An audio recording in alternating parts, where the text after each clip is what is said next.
This month on The Card Life, presented by Loupe. This store and what I want to make of this store and the vibe that it creates, this is where I want to wrap up the career. There's over 5,200 cards on display going all the way back to 1869. When NIL went live, we had agencies banging down doors to get guys deals.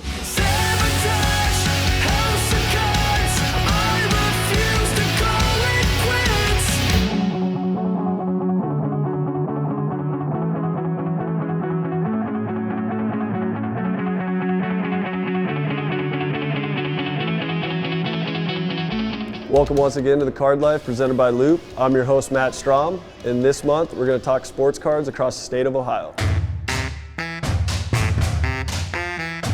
On this episode, we'll start just across the Ohio River, where a modern take on a traditional card shop has been a big hit. I'll stop by the Cincinnati Reds Hall of Fame and Museum to get a tour of their baseball card exhibit. And you'll also see how card companies have used new college licensing rules to create cards of athletes sooner than they have ever before. Up first, we have a father and son with a background of brewing beer who put their own spin on a card shop.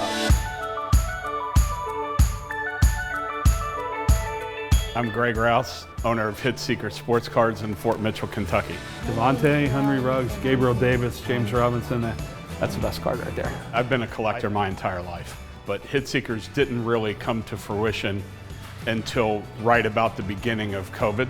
My oldest son and I, Jake, we started watching a lot of online breaks, and we just got it stuck in our heads that we could do it as well, if not better. So we simply went out and bought some cases of product, created a Facebook group, did a lot of crazy things in order to gain membership in said group, and started doing breaks. Another auto, and it's Mike Trout! Then we were introduced to Loupe and started adding more streamers, capturing more time on the clock. And here we are today. The brewery has a great origin story. It really all was focused around my youngest son, who started brewing competitively at age 16 and doing very well with it. He was brewing professionally at age 19, and we made one of those lifetime family decisions to kind of go all in on it. So we started with the one main location down in Covington, and then we expanded into a second location over in Newport, Kentucky. And then we added this facility third right here in Fort Mitchell, and this is our barrel aging facility. We had an opportunity to buy a local card shop before we opened this one that presented us with some inventory opportunities, some allocation opportunities. And at that time, when we made the decision to do that, is when we went ahead and acquired this space so that we could build this into the shop that we wanted it to be. One of our tap rooms is next door, so if somebody wants to come in and enjoy a beer while they're ripping a box, they're more than welcome to. Everything in this store was built by my youngest son, Evan. All the display furniture, everything. And today, after a very long journey, we finally got our community break table. This is made of elm, and then he took this epoxy and he sunk Louisville Slugger bats into it.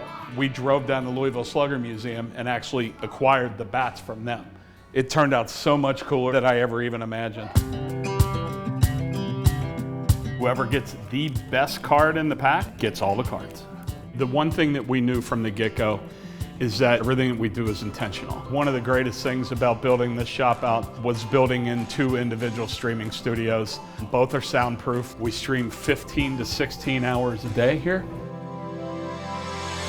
We want this shop to be welcoming, inviting to everyone, and we want it to be community driven. Just 3 weeks ago, we just had our first after-hours birthday party here, which was really cool. I had a group of 8-year-olds that wanted to do a divisional football break. It was great. I did hold our first educational class here because one thing that we learned in the first 5 or 6 months being in business is that not a lot of people have a real good idea on how to value what they have. So we did a class here on that, which was really helpful. Another thing that's really cool that we're doing is we just launched a trading club at a local parochial school. They just love to trade, they love cards. They bring their friends with them, and they come here a lot of times right after school. We just had our first event where we had an educational session about the values of grading cards. every child in the club, and there are 45 kids in the club, every child in the club got to submit what they considered to be their best card for me to send off and have graded. This store and what I want to make of this store and what we do here and the vibe that it creates, this is where I want to wrap up the career.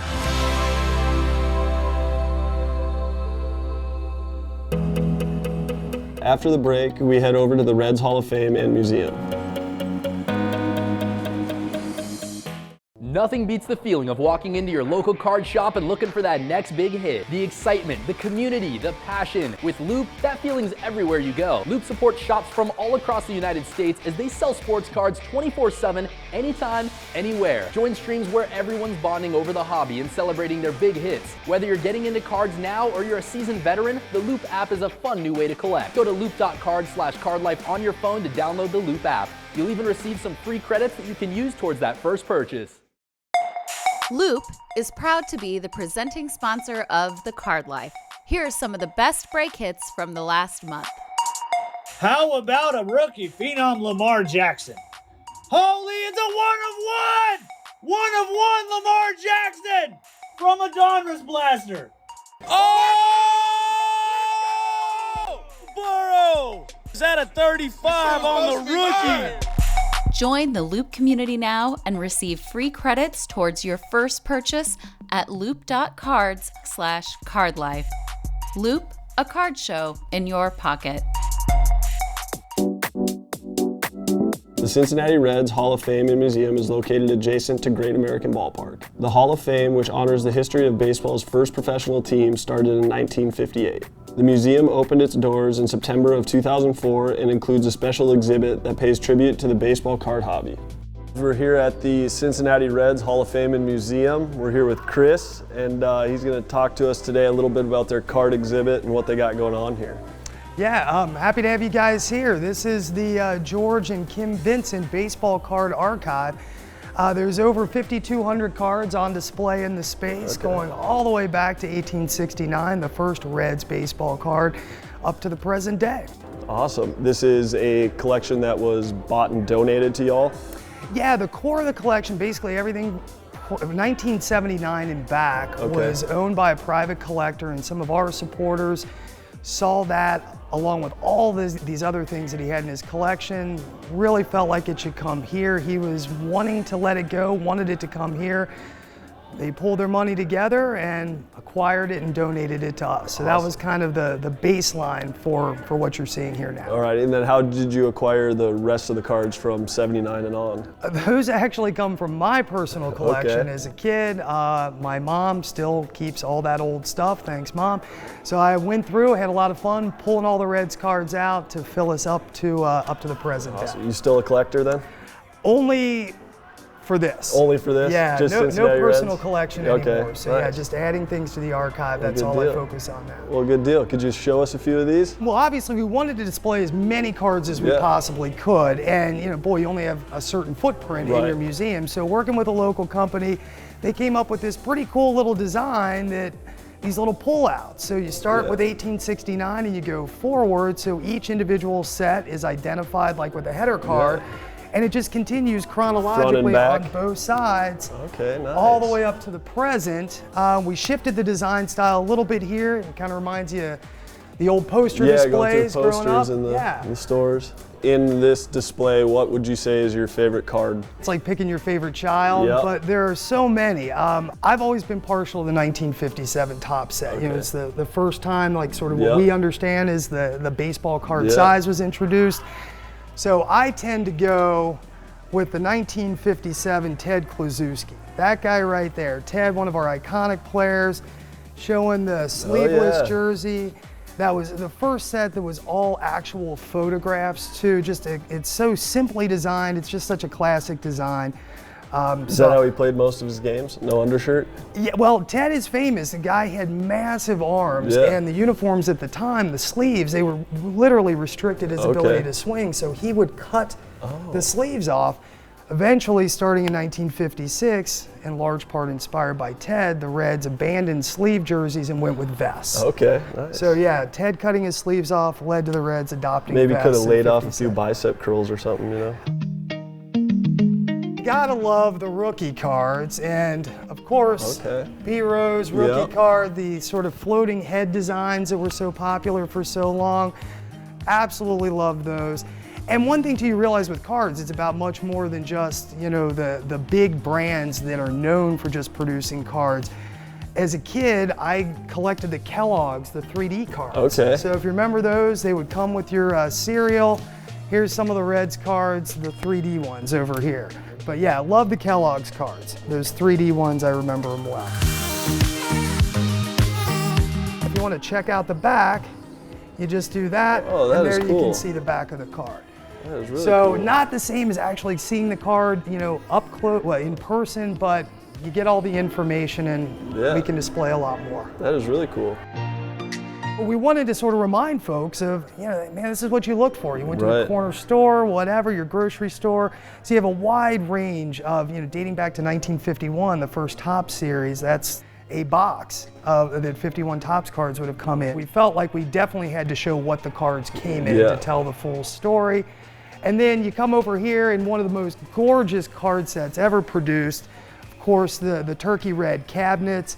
They're just stunning. I mean, these, what often I think is missed is these things are like little works of art, whether it be this style where the images are actually painted images or just the amazing photography you see on cards throughout the history of cards. You know, and it's a reminder too, these things kind of got their start associated with tobacco. So, I mean, this was all, turkey red was a cigarette. So imagine the kid encouraging dad to smoke more to get more cards. So can people design their card? There are preset designs. So turn them into an NFT? Yeah, well not yet, we're not there yet. But we just borrowed from the 85, 65, I can't remember what year that was. And you know, your camera can tilt up and down. We have some issues on the sides there sometimes. But then you come over here and you can choose an accessory. So if you want a mustache, a hat, and if you want it emailed to you, you can email it to yourself. Sweet. And that whole idea is sharing it on social. So once you have the email, you can send it to whoever you want. That is cool.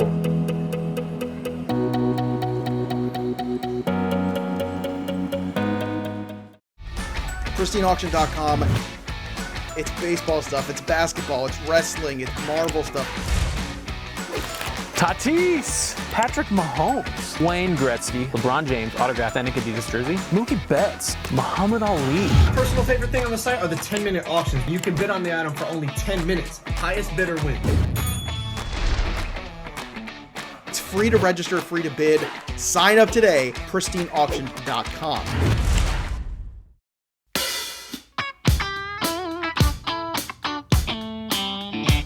Pristine Auction is a proud sponsor of The Card Life.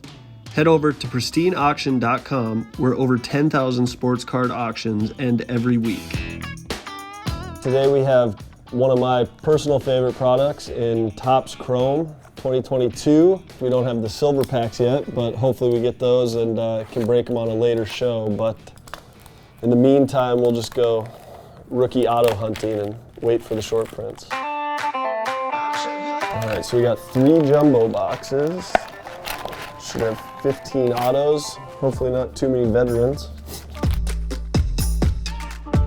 And speaking of veteran autos, Alek Manoah refractor to $4.99. Buxton's got a pretty cool photo in this one. And then a Jose Siri rookie auto that look how he signed it on the side of the card. Like, it would have looked beautiful to go right across how Topps had intended. And instead, I don't even know which way his auto goes. I don't know. I'm trying to see a J. Oh well. Votto, an Alec Boehm hyper, and a Rodolfo Castro. He's got a really cool auto though. People need to take notes on this autograph. Box number 2, a Kellenic negative. Kind of cool. New Classics Juan Soto. Hey, that's cool. Hyper O'Neal Cruz. Wander Franco rookie insert. A Joey Votto Hyper, and then we have a Patrick Henry refractor rookie auto to $4.99. There we go. And then we have a Sideways Miami card here. Nick Fortes Blue Wave rookie auto. Very nice. So I believe we got all 5 rookies that time. And our green is for the Detroit Tigers, Miguel Cabrera. Not bad. $2.99. Alright, box number 3. And then our gold wave is for the Reds. And it is Castellanos to 50. Yes, it is. Luke Williams, teal to $1.99. Luke Williams. Rookie auto. Cabrera, and then a refractor Wander Franco rookie card. That is sweet. And then our insert is a Blue Jay George Springer green insert to $99. Very nice. A Wander Franco new classics insert rookie. That's cool. And then our last auto is a base rookie Jackson Reitz for the Brewers. Right on. Not a bad break. Up next, a new wave of sports cards featuring college athletes. Nothing beats the feeling of walking into your local card shop and looking for that next big hit. The excitement, the community, the passion. With Loupe, that feeling's everywhere you go. Loupe supports shops from all across the United States as they sell sports cards 24/7, anytime, anywhere. Join streams where everyone's bonding over the hobby and celebrating their big hits. Whether you're getting into cards now or you're a seasoned veteran, the Loupe app is a fun new way to collect. Go to loupe.card/cardlife on your phone to download the Loupe app. You'll even receive some free credits that you can use towards that first purchase.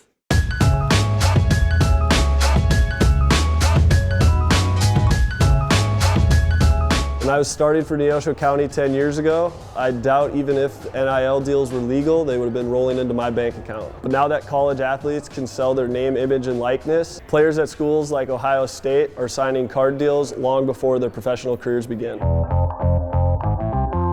Obviously, when NIL went live July 1st last year, we had agencies banging down the doors to get guys deals. It was funny, when we did the sign with Spencer last year at the National, I mean, it was fresh. Like, NIL was brand new. And Spencer was probably one of the first big name athletes to kind of put himself out there in the sense of cards and everything else that went with it. Went live July 1st last year, and Spencer was at the National, I think July 30th.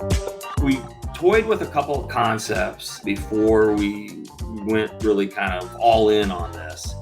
And when we brought on Joe Johnson, he kind of gave a different perspective with the artistic design that he was doing. So he was able to apply certain aspects of the card that, you know, really identified the player. One of the things that we did with CJ Stroud and Jackson Smith-Jigba is we talked to them each individually to find out, you know, hey, what defines you as a player?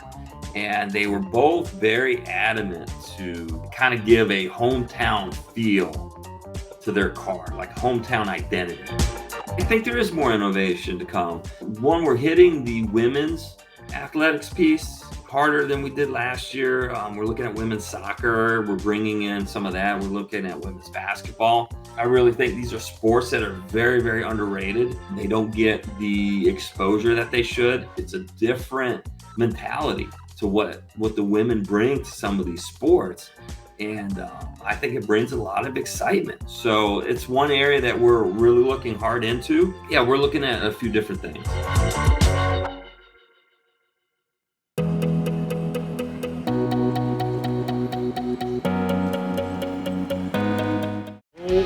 goodness, that is a Tom Brady autograph. Oh my, 1 of 1 diamond LaMelo Ball rookie. That's a hit. Wow, that's a big card, guys. Oh, quarterback, Joey Burrow. Yes, please, out of the first box. Oh, sick. Mike Trout, on-card autograph, 9.5, autograph grade 10.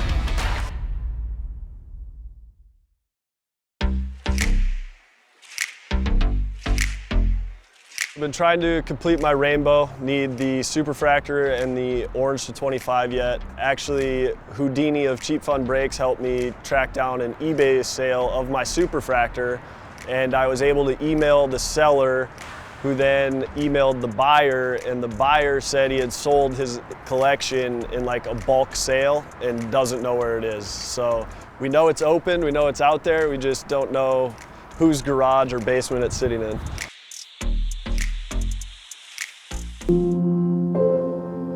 In his 8 seasons in Major League Baseball, Jacksonville native Ryan Friel gained a cult following among fans for playing the game with reckless abandon.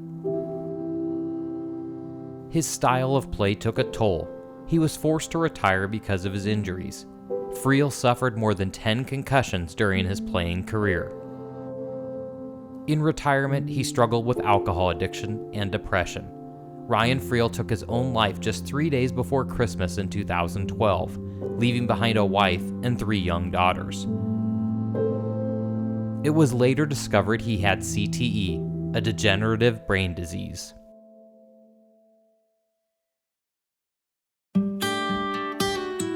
"2,300 miles away in Bozeman, Montana, Matthew Christian runs an online sports card collector network, the Sports Card Connection. Checking his messages one evening, one unusual one stood out. At first, I didn't realize quite what was going on. He just sent me kind of a vague message. I'm looking for my son's cards. Once I figured it out and I put 2 and 2 together that he was Ryan Friel's father, that's when I reached out and said, "Hey guys, let's try to find him some cards." Ryan Friel's father, Patrick, was trying to create binders for his granddaughters, Ryan's children. So Matthew asked the online card collecting community for help. Their response was incredible. And within 3 days of my post, I had tons of cards coming in the mail from all over the country. And one was Guatemala. I mean, I had them all the way from Canada. You know, they started searching their collections. They started even buying cards. You name it, we got it. The final collection sent to Patrick Friel filled 2 large boxes, around 25 pounds each. More than 3,000 cards in total. The biggest hope for Matthew is the collection becomes a way for the Friel girls to fondly remember their father's career. I lost my father when I was 10 years old. I don't have a whole lot. So when I see those memories, like his wristwatch or a business card, those are huge. You know, they give me that feeling back of what it was like when he was around, and hopefully it'll give them that feeling about their father and even the sports card community stepping up the way they did. That's all for this month in Ohio. I'm Matt Strom. We'll see you next time on The Card Life presented by Loupe.